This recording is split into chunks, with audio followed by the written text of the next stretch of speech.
Welcome to today's news on TV9. I'm Ada Cho. In today's local news, this week we're celebrating 37 years of Maori Language Week, while the Auckland Council is again being criticised for their reckless spending of over $400,000 producing a glossy book. And it seems that the three-strike copyright law is working better than expected, with internet piracy reported to have halved since last September. It's been 25 years since Maori was declared an official language of New Zealand.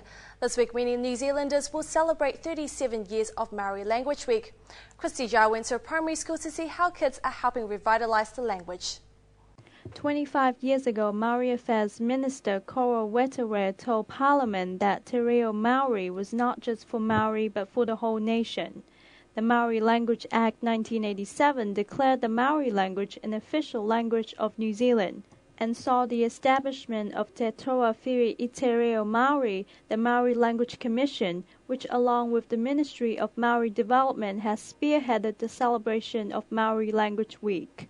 I think Māori Language Week is significant for all New Zealanders because it's a connection to Māori culture here in New Zealand, but it's also a window to other cultures in New Zealand, and more New Zealand is becoming diverse. Auckland is a case in point, and if we want people to understand diversity, then culture and language is a good place to start. A different theme for the Maori Language Week has been celebrated every year, and this year it's about Arohatia Te Reo, or cherishing the language.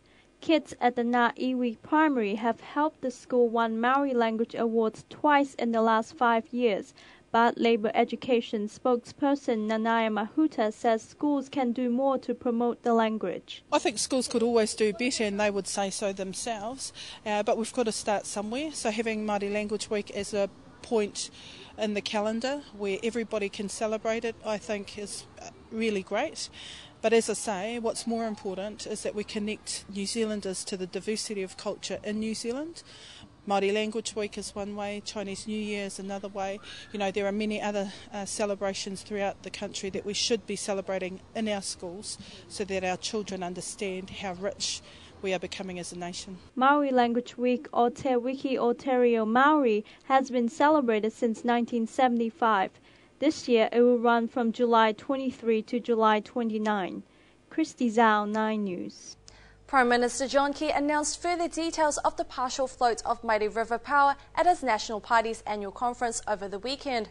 They include a minimum parcel of $1,000 of shares, a guarantee of shares up to $2,000, and the promise of additional share issues for long-term holders. Christy Zhao reports.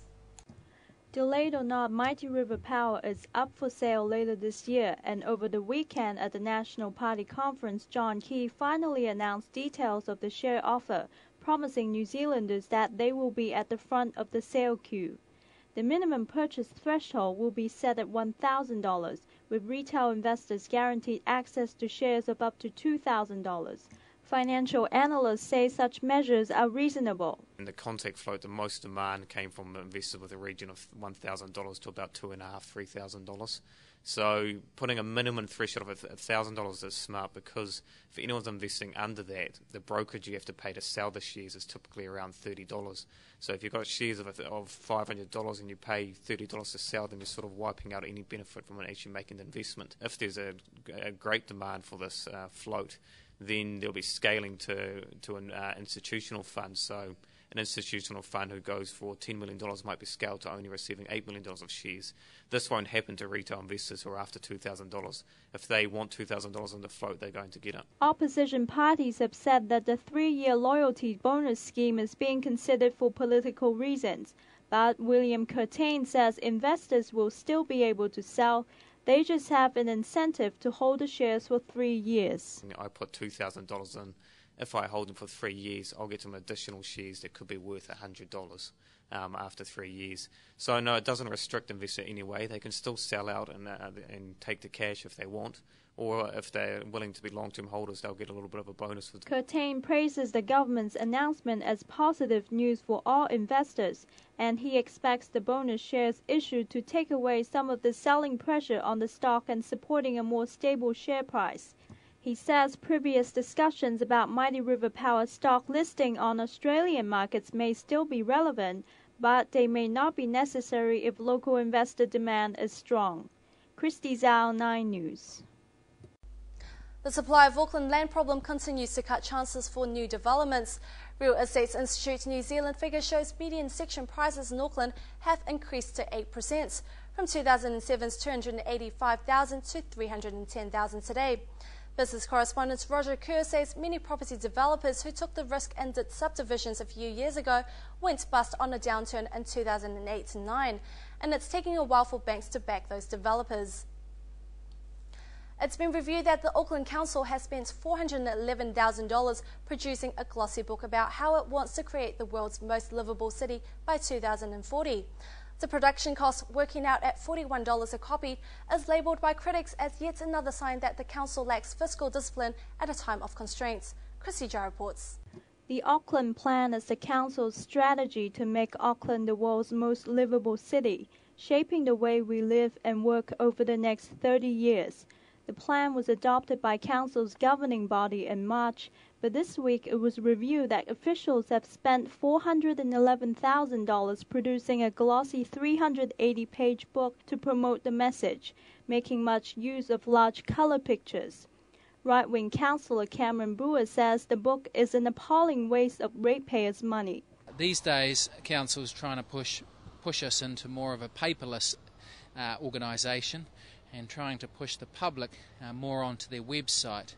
And instead of spending $411,000 on a big 300-400 page glossy booklet for the Auckland Plan, they should have spent much less and directed more people to the website. 10,000 copies of the book were printed and made available free at council service centres and libraries, with distribution of 6,000 copies costing a further $12,000. Brewer says a smaller, more concise version would have been enough, and he criticises the council for not showing fiscal constraint at a time when money is tight. The week before last, we had 36 in Queenstown, down there for a party. Last week, we had $104 million spent on the ASB corporate bank tower to purchase. This week we're spending $411,000 on a booklet. Next week we're putting rates up for the majority of Aucklanders. When will it stop? Brewer says rates are going up more than inflation, which last week was published as averaging only 1%.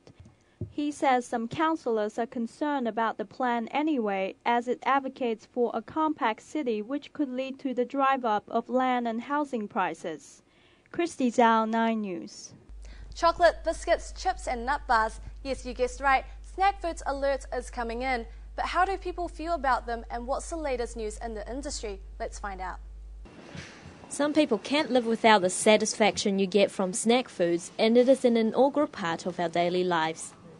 So if it's the term time, then usually we have a sort of a limit, and it's easy to shop. It's mostly things like popcorn, and there's one box of muesli bars. But in the holidays, we go wild, I'm afraid. While some health enthusiasts completely avoid the snack section when they shop for their grocery. Snack food I'm definitely not into. I'm totally against it because it's full of sugar, fats, all sorts of baddies that are just no good for you, and there's a mass market for it. The supermarket shelves are full of it, and it's the worst thing for society.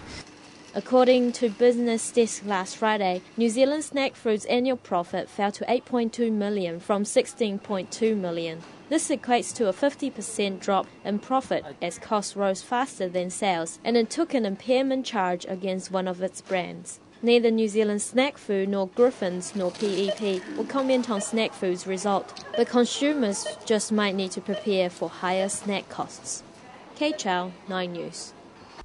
Internet piracy has reportedly halved since the three-strike copyright law came into effect last September.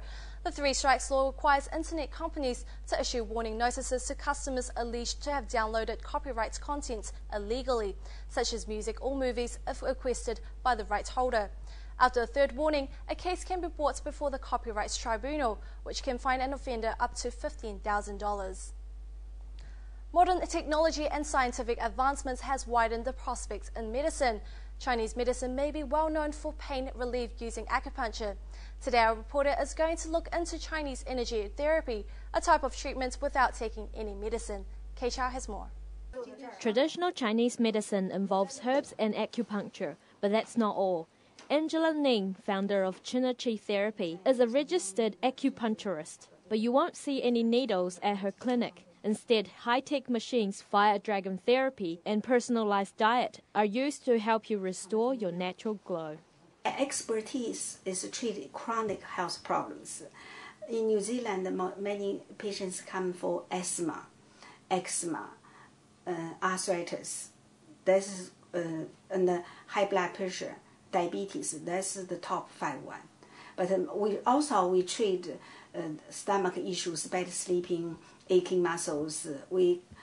Anything related to energy not flow, you will have chronic health problems. Chi, like all Chinese medicine, is about holistic healing. The philosophy is that there are 2 reasons for all diseases: depletion of natural energy and toxin build-up and overload in the body. So the key to best healing is through increased energy flow, detoxification, and a whole-body treatment. Patients from outside of Auckland come to Angela for all kinds of chronic pain, lack of energy, and weight management. Started to disappear immediately. At the end of the 5 treatments, I was completely clear.